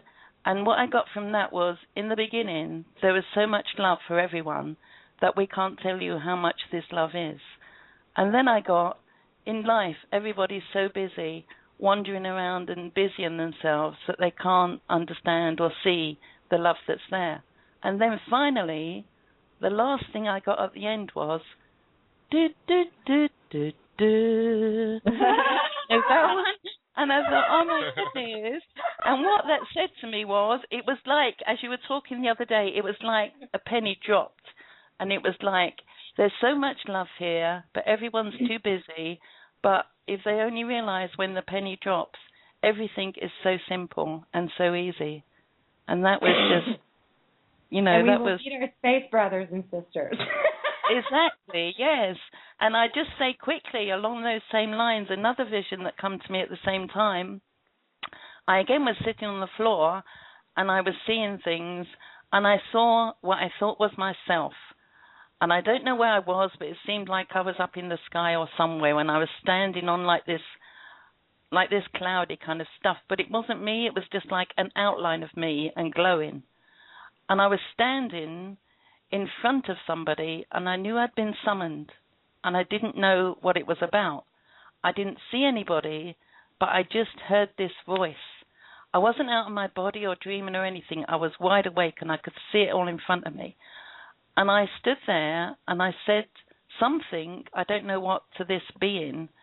And this being said to me in a very authoritative and loud voice, he said to me, you know, if you go back, you go alone. And I said, yes. And I'm going to start crying in a minute, because obviously I came here, and all my life I've been alone. And it's just so... It's so strange, but so understanding of the way my life has been. Wow. So you still there? Yeah. When it said if you go back alone. Go back where? Back here to Earth. Like go back to the old system. No, I was asking if I could come back to Earth. Oh wow. Oh. And I'm just shaking all over because it's been a thing all my life, really. I love people, but I'm very much a loner as well. I'm not like you, Bob. I don't like people in and out my house all the time. I love people, but I love to come away and be myself, totally. And me too. That's the way it's always been, you know. It's so I don't understand where I was or where I came from, but I know I was out there somewhere. So I still keep asking why I'm here, but there's another couple of people I need to speak to in the chat room, Christine and Starlight, because I realized yesterday we've all been using the same names everywhere we go, like Morning Star, and people call them Star and people call me Star. And I had a profound vision as well at that time. I'll just go through this quickly because I know you're short of time, but at that time I was having visions. Half of my room disappeared. And I was sitting in my living room one side, and the other side was a totally different. It was as if I was between two worlds.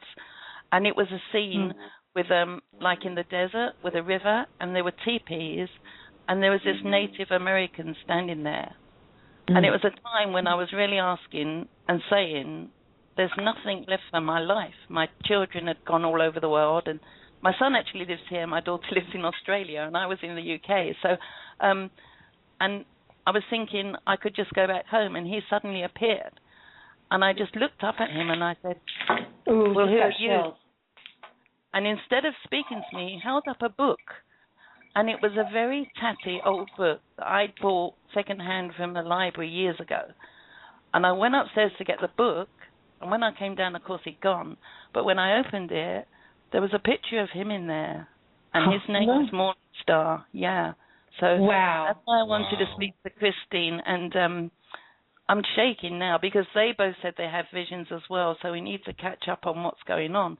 And I felt him around me a lot lately. To cut a long story short, I'd done lots of spiritual work all over the UK and everything. And when I came to the US, I was going to do that here. I've only done it sort of voluntary. I've always not charged for anything, and I've just worked in the day and did this evenings and weekends because it's just what I like to do to help people. But I was invited to speak and do a demonstration of mediumship, which is what I do here in North Carolina. And it's in Greensboro actually. And I went there and I was talking. I gave them a lecture, and then when it came to giving someone a message, I stood up, and all of a sudden I was hit by lightning. Not literally, but and nobody else saw it or felt it, but it came like a lightning bolt in the top of my head and shot through my whole body. And my whole body was shaking like crazy. I carried on talking and didn't say anything. But then when I came home, every time I tried to do that work again, I couldn't. I kept feeling sick, and that's where I was drawn to go onto the internet, and that's where my search for the truth started. So that's how I could be here today. So I'm still wondering where it's all going and what's happening, but I'm hoping that this group can bring something enlightening out on that respect. You know, I think I could sit here and listen to your stories for hours. I know. Yeah. Well, honestly, somebody said to me, write your story when you come to North Carolina. I said, I could write a 10-volume book of everything. I was born walking between two worlds. And I've never found, apart from when I was working in that arena with people the same as me, my family, the people I work with, I've always had two lives, always been like that. And I still have that here in this movement as well. But but you know, I know that part of my life has been left behind. I know that's not for me anymore. I'm moving on to something else. But as yet, I don't know what it is. So, you know, half the time when I'm not sleeping, I'm tearful and anxious and excited because I don't know what's happening or where I'm going. And I do get really fed up asking where I'm going. Yeah. Does anyone have any advice for me? We're all in the same boat. We all want to know where we're going. I'm actually going to ask Christine in the chat room is saying there's a Lakota Sioux legend. He's actually a Cheyenne who was with the Sioux. He was one of the last at the Battle of Bighorn, Morningstar. He's also known as Chief Dumbknife. Yeah. Well, I think you should get together with these girls on Facebook or wherever you can on a Skype room and talk with them. But also the message that I'm getting is it's bringing me back to what Bob said earlier about really finding that place of quiet within you and allowing this to unfold for yourself, because you're here for a reason.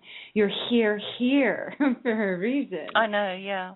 You know, and when you let go of the struggle and strife that you're holding about this is when your answers will come. Mm-hmm. And I understand what you're saying. I do get an answer, and the answer I keep getting is not yet. Yes. I can't really argue with it. But not yet. And I was going to say not Sorry. yet, and now we're ready could literally be a split second. It could happen right here tonight. Mhm. Yep, I'm up for that. I bet. Oh my goodness. Tears in my eyes again. I'm just so I'm lost and happy and excited and sad and everything, really. Well, Sheila, I get music too. I get music when I wake up in the morning. I get songs, and they're very particular to a message that I'm supposed to be getting. Like music, yes.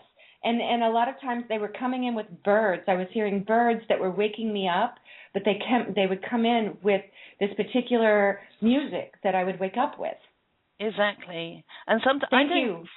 I don't have music around me a lot. I'm driving in the car and I don't really put the radio on. And every now and then I just feel like pressing the button, and there's a message in that song always. Mm-hmm. Well, thank you, and make sure that you get together with the girls. I know that they've all, already kind of chimed in on the chat room.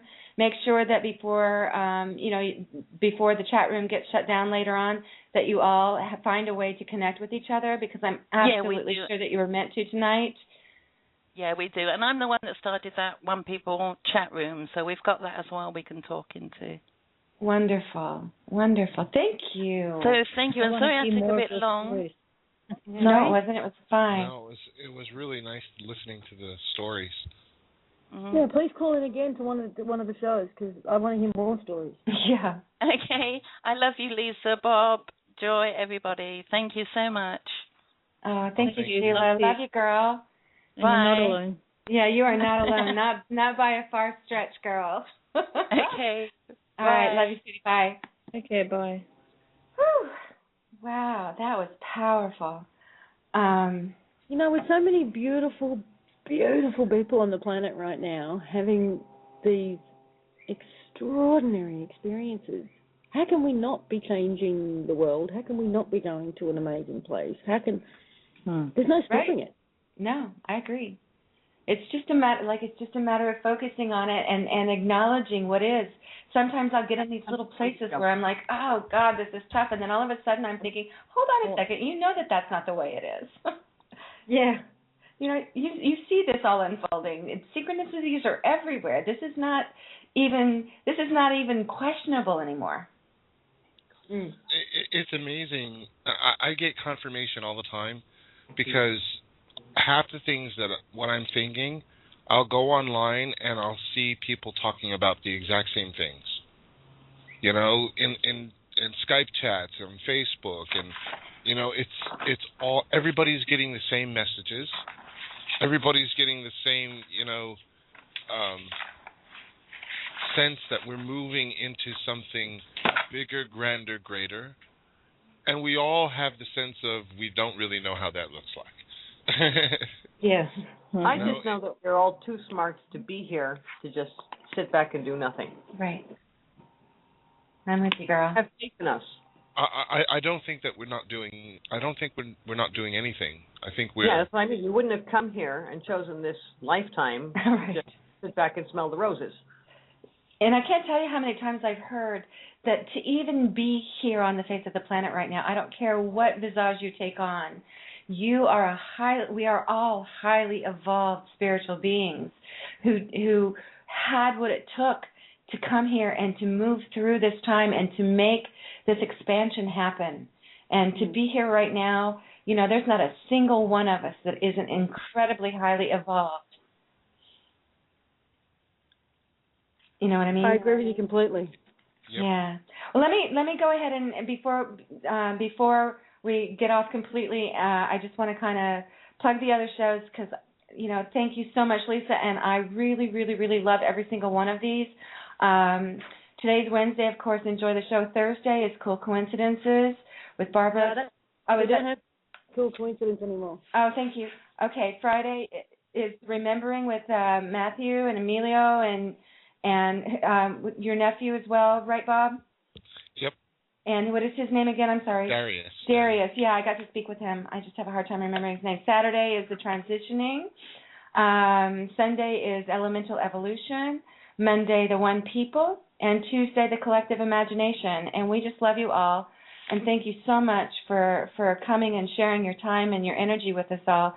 And thank you so much, Muxi and Vera and Lisa and Bob, for coming and being a part of this and adding your energies in. I just feel like tonight was such a beautiful show, and I thank you all. It's been a pleasure. Thank you so much. Thank you for Thanks for having us, darling. Oh, it's my pleasure, too.